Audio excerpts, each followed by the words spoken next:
Tony Abbott has given his budget in reply speech, and he has said that he aims to have more students studying foreign languages as one of the things that he would promise if he comes to government. Well, former Howard-era Minister Peter Reith was listening to Tony Abbott's budget reply speech, and he joins me now from Melbourne. Welcome.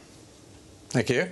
Is that a noble aim, do you think, to get more students studying foreign languages? Is that the sort of thing you wanted to hear in this kind of speech? Well, I mean, in these speeches, you know, you put some big ideas in there, you get stuck into the government, and then you throw in a few other bits and pieces which, you know, will show people that you're showing interest in some of the portfolio areas. I mean, it's I'm sure, a worthwhile and a worthy objective, but it's, from my point of view, it's just showing it's a symbol, if you like, of his interest in broader issues, and education is an important issue. So I don't put it stronger than that, but I think it's a fair one. Yeah. Now, they've been talking about making big cuts in the public service for a long time, perhaps a little bit more flesh on the bones of that. He talked about defence spending, though, as a percentage of GDP under this government falling to its lowest level since 1938, and then said that he could cut a lot of public servants out of the Defence Materiel Organisation, which has 7,000 people. Surely if you make big cuts in defence, you're a former Defence Minister, then defence spending as a percentage of GDP will drop, won't it? Well, I think you can have, you know, defence spending done more efficiently, and I think that's the point he's making. And, you know, that can be done whether you're increasing the size of the defence budget or reducing it. I think it is a big worry, I must say, to be reducing defence expenditure. And, of course, the decision that they've made on the submarines, which is basically to build them in Australia, although they're fudging it a bit exactly what they're going to do. But, I mean, the Labor Party once before ordered 6 subs in Australia. They were basically duds. Now they're going to give us 12 duds.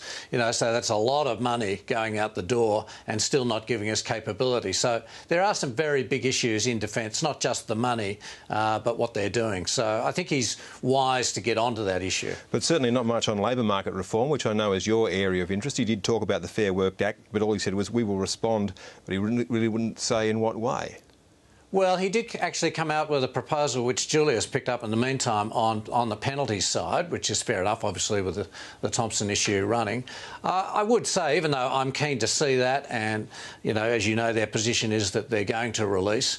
I mean, I'd also have to fairly say that when I was running this portfolio prior to the March 96 election, we didn't actually formally put out our policy until the last couple of months. So, look, he's got time to do that. I'd like him to give it lots of attention and come up with a good policy. But I don't think we can attack him for that. He's given it a mention. He's got quite a bit of small business in his speech as well, and to me that also is a bit of a, you know, a parallel with some of the workplace relations issues as well. He said you should not create more clients of the state but foster more self-reliant citizens. Where in anything that he has done have we seen that that's the way the Liberal Party is heading at the moment? They seem to want lots of clients of the state. Well, I didn't see it that way. I mean, There's no means testing, and there seems to be no means testing anything the Liberal Party wants anymore.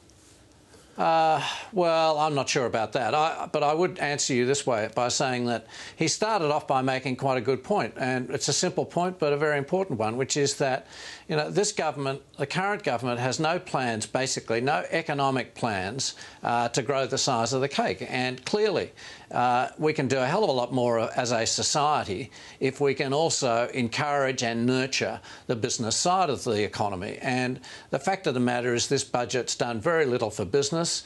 They are burdened by the workplace relations system. They were hoping for, you know, some corporate tax cut, and that's been whipped away basically for political reasons. So it's a good point he's making, and I think that's what you'd expect from a coalition leader. Well, the coalition leader is cock-a-hoop at the moment because he does believe that he is marching towards government no matter what. It's just now a matter of time. And the last thing he needs is brawling in the Victorian branch, and that's certainly what we're seeing here. Well, I don't think so. I just think this whole story is a complete beat-up. And to be honest with you, it also reflects a failure or a misunderstanding about what's happened in Victoria. I mean, there have been a lot of changes in the way in which the organisation is run, and for people to be, the ABC in particular, to be running a story about factional bosses running the Liberal Party in Victoria is just a long way off the mark. So and what's Michael Croker doing? Well, I don't know what Michael's doing, quite frankly. He's not an office bearer. If he's been a factional, you know, warlord, it's a long time ago. Two blokes have lunch, apparently, when it was discussed what might happen to Peter in the future. And this apparently is supposed to be a big story. I mean, honestly, what a joke. I mean, it's just complete nonsense from start to finish. And the Liberal Party now has plebiscites.